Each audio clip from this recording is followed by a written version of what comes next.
The basement was quiet, but it was the kind of quiet that comes before a storm. Carlos Mendoza stood face to face with Tyler Mason Mays. The boy Tyler had once been, now buried under a mountain of power, secrets, and rage. Behind Tyler, Marcus, Anthony Miller, and Amari stood shoulder to shoulder, silent but ready. Carlos's men were posted in the shadows, but they hadn't moved. Yet. Carlos smirked. "So, the janitors come to clean house?" Tyler stepped forward. "Let the boy go." Carlos tilted his head. "You think this is about the boy? This is about loyalty, family, power." Tyler didn't blink. "It's about fear, and you're losing your grip on it." Carlos laughed once. "You're brave."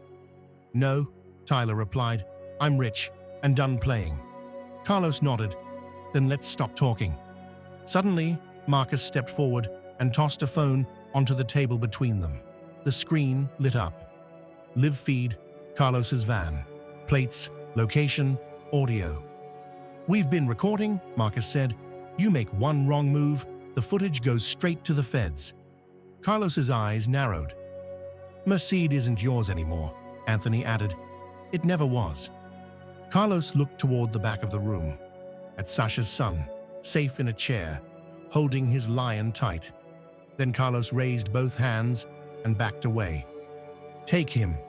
Tyler walked over slowly, knelt down, and reached out. The boy ran into his arms, clutching him tightly. "It's okay," Tyler whispered. "I've got you."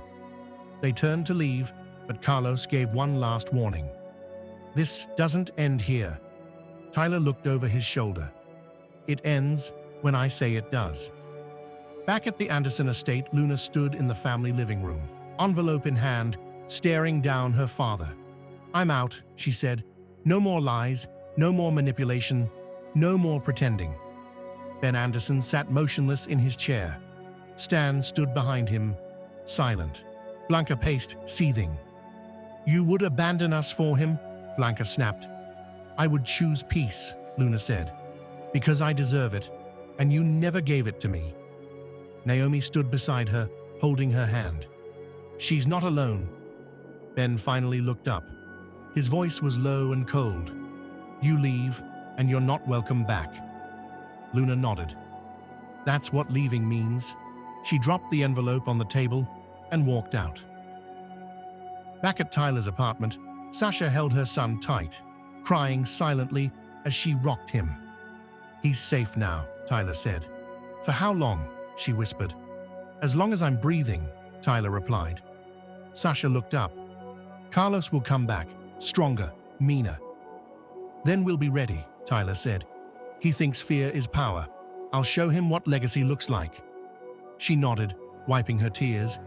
"He's not just my son anymore. He's part of something bigger now." Elsewhere in Merced, Jasmine Smith entered her office at the law firm, flipped on the lights, and froze.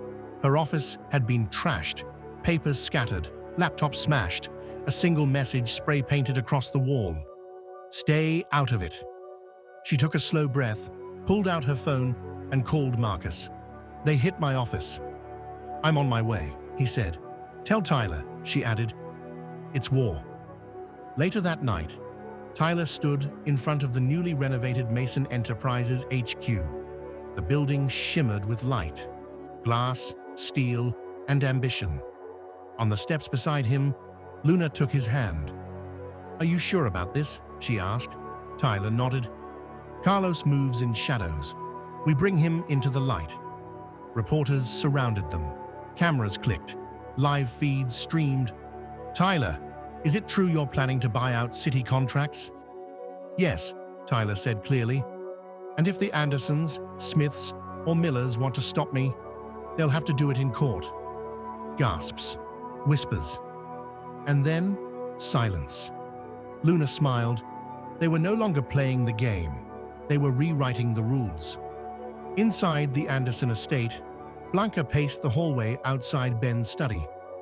"You have to act," she said. "They're building something that can't be stopped."